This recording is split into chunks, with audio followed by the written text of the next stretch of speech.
He opens Instagram and, without realizing it, his breathing changes. His fingers slide across the screen, each perfectly edited image consuming his attention.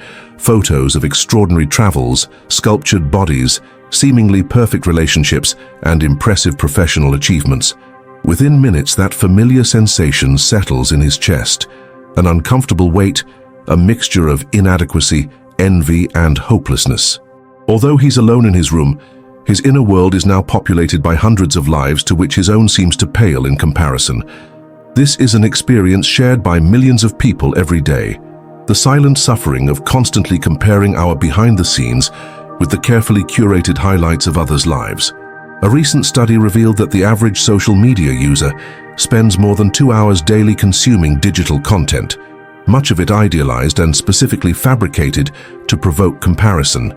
And yet, even knowing this intellectually, we continue returning, trapped in a cycle that drains our joy and distorts our perception of reality. Comparison isn't a new phenomenon. As long as human societies have existed, we've measured ourselves against each other. But what is new is the scale, intensity, and constancy with which this occurs in the digital world. Before, we compared ourselves with a few dozen people in our immediate community. Today, we compare ourselves with thousands of edited versions of strangers, celebrities, and influencers who show only polished fragments of their existence. This form of modern suffering has ancient roots. Buddhist teachings have been addressing this for over 2,500 years.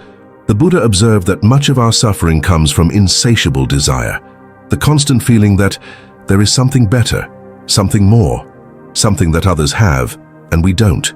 A desire that is never truly satisfied, because as soon as we achieve what we desired, our eyes already turn to the next object of desire. The paradox of social media is that although designed to connect us, it frequently amplifies our sense of isolation. When we spend hours observing others' lives, we internalize the subliminal message that our own existence is inadequate, that happiness is elsewhere, with someone else, in another life. And so, even surrounded by possibilities for connection, we feel more alone than ever. But there is a different path, a way to navigate the digital world without losing our inner peace.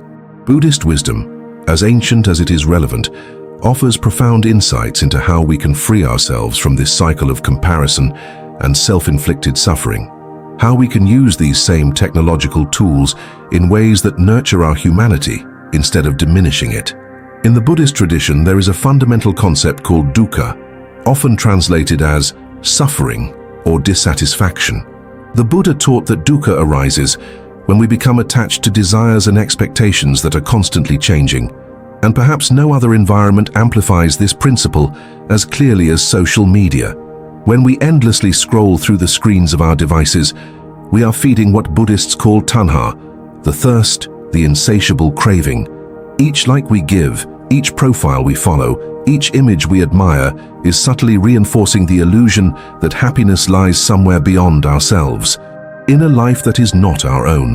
The Buddha identified 3 main types of tanha: the desire for pleasurable sensory experiences, kama tanha, the desire for continued existence, bhava tanha, and the desire for non-existence or aversion, vibhava tanha.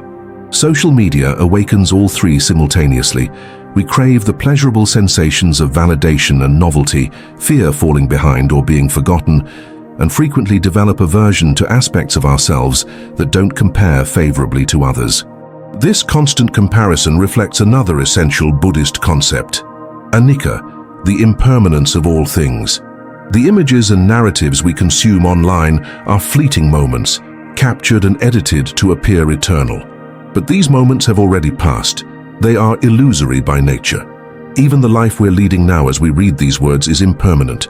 Each thought, each sensation arises and disappears. When we fixate on comparisons with frozen moments of others' lives, we are denying the fluid nature of reality. The third relevant Buddhist concept here is anatta, the absence of a permanent and unchanging self. Who is this self that feels inadequate when comparing with others? Buddhism suggests that our sense of identity is a fluid construction, constantly influenced by external and internal conditions. On social media, we lose ourselves in a labyrinth of identifications. I should be like this. My life should look like that. Without realizing, We allow our notion of self to be defined by external contrasts and comparisons, instead of finding our true nature beyond these constructs. Buddhist wisdom offers an antidote to this digital suffering, the practice of conscious contentment, or santushti. This is not a passive acceptance of negative circumstances, but an active recognition that true happiness doesn't come from constant acquisition or favorable comparison, but from liberation from the cycle of insatiable desires. There is a Zen story that perfectly illustrates this. A monk asked his master, "What is happiness?" The master replied, "Eating when hungry, drinking when thirsty, resting when tired." The monk, perplexed, questioned, "But isn't that what everyone does?" The master smiled and said, "No. Most people eat thinking of another meal, drink thinking of another beverage, rest thinking of another activity. How often are we physically present in a moment, but mentally comparing it with potential experiences we see online? We take photos not to capture memories, but to prove something to a digital audience. We visit places not for the experience itself, but for the content we can generate. The middle way proposed by the Buddha offers a direction for navigating this digital territory. It's not about completely abandoning technology, a form of extreme digital asceticism, nor blindly surrendering to limitless consumption. It's about using these tools with conscious intention, with full attention to our motivations and the effects they have on our mind. The true challenge of the digital age is not so much the content we consume, but the mental state with which we do it. Comparison becomes toxic when we forget that what we see is only a fragmented fraction of reality, filtered through countless lenses of distortion. In the Himalayan mountains lived a young monk named Kaiden. Since joining the monastery, Kaiden had shown exceptional dedication to the practices, but carried with him a restlessness that the older masters clearly perceived. Whenever traveling monks brought news from the outside world, Kaiden absorbed every detail with fascination and secretly compared his simple life with the extraordinary stories he heard.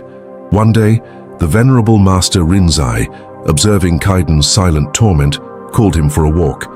They followed a steep path until they reached a small crystalline lake, perfectly calm, reflecting the surrounding mountains with impressive clarity. "What do you see, Kaiden?" asked the master. "I see mountains, clouds and trees reflected in the water, master," replied the young monk.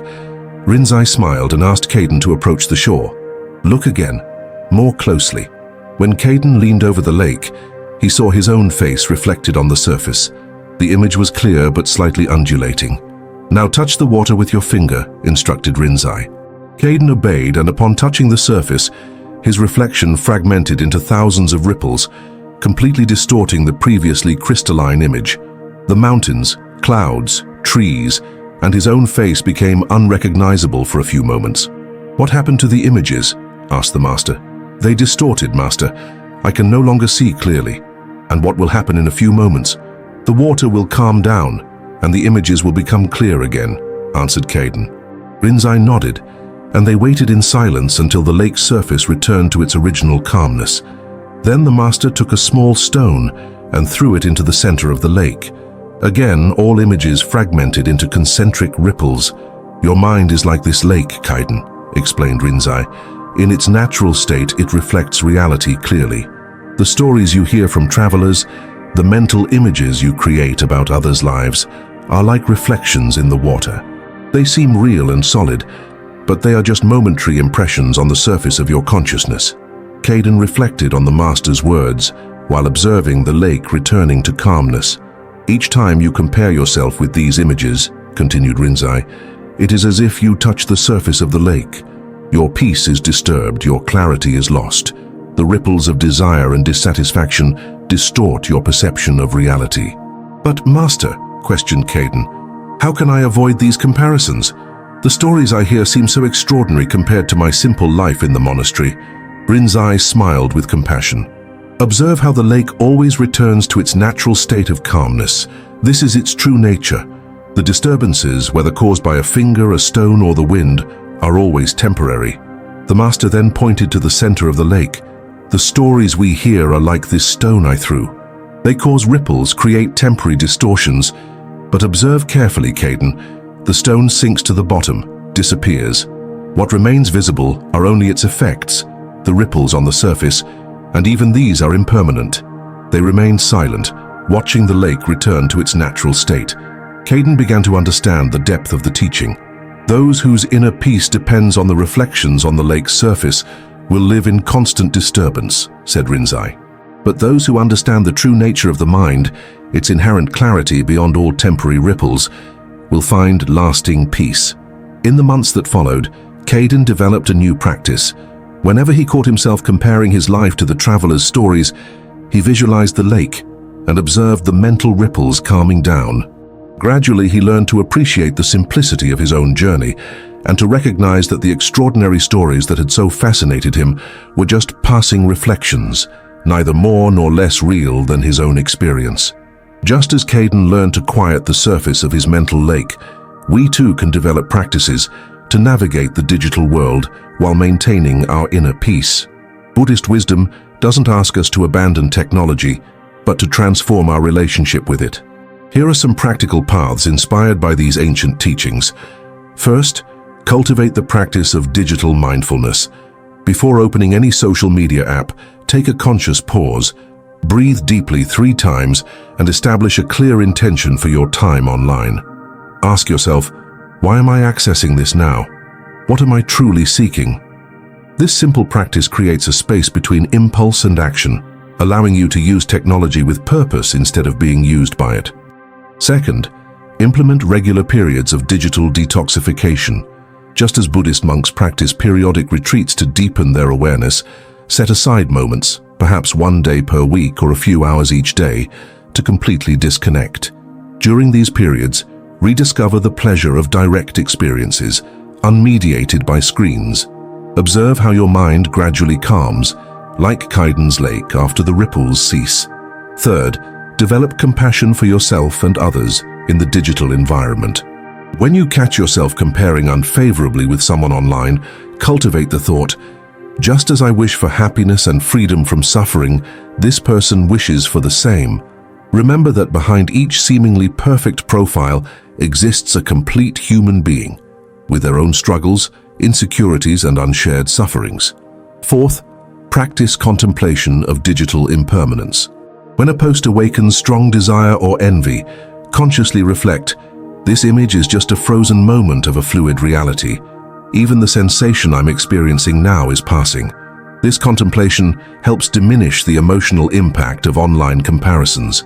Fifth, reorient your focus to your own unique journey. The Buddha taught that each being has their own path to enlightenment, and the same principle applies to modern life. Instead of comparing your life with fragments of others' existence, regularly ask yourself, what is truly meaningful to me? What values do I want to cultivate regardless of external validation?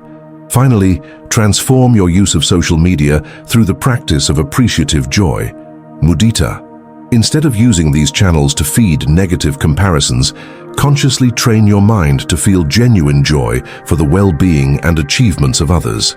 When you find something admirable online, allow yourself to experience happiness for that person, without immediately relating it to your own situation.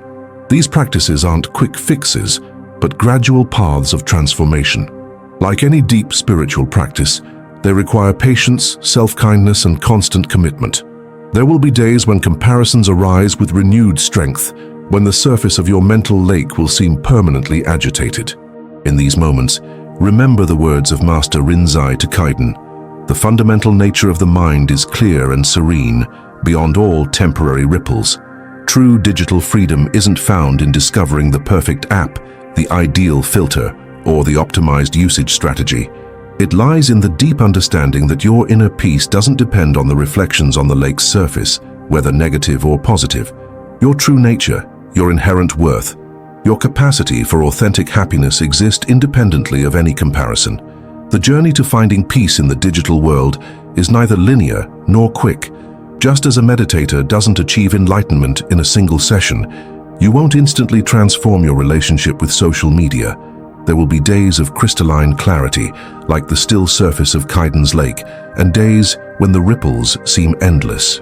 Remember that the Buddha didn't teach the absence of challenges, but freedom amidst challenges. Each time you catch yourself in a spiral of online comparison, Each time you feel that familiar contraction in your chest, seeing someone else's seemingly perfect life, you have a new opportunity. An opportunity to practice, to return to clarity, to remember your essential nature beyond the passing reflections. The true miracle isn't in never comparing yourself again, but in developing the capacity to return to center more and more quickly, to recognize a ripple as a ripple, a reflection as a reflection, without being dragged away by the current of reactive thoughts and emotions. Imagine a digital community where instead of fuel for toxic comparisons, social networks became spaces for authentic connection, genuine inspiration, and mutual compassion. This world is possible, not through a technological revolution, but through an inner revolution, one person at a time. You're not alone in this journey. Just as ancient monks formed sanghas, communities of practice, to support each other's spiritual path, we invite you to join our community, a space where we can practice together, share insights, and remind each other of our true nature when digital reflections become too convincing. If this message brought any clarity or comfort to your heart, please consider subscribing to the channel to continue this journey with us. Each new video is an opportunity to deepen practice, explore new aspects of Buddhist wisdom applied to modern life, and strengthen our collective determination to live authentically in a world that frequently invites us to comparison and dissociation. May you find peace here and now, exactly as you are, without need for comparison. May you recognize your intrinsic Buddha nature, perfect and complete, beyond all digital reflections.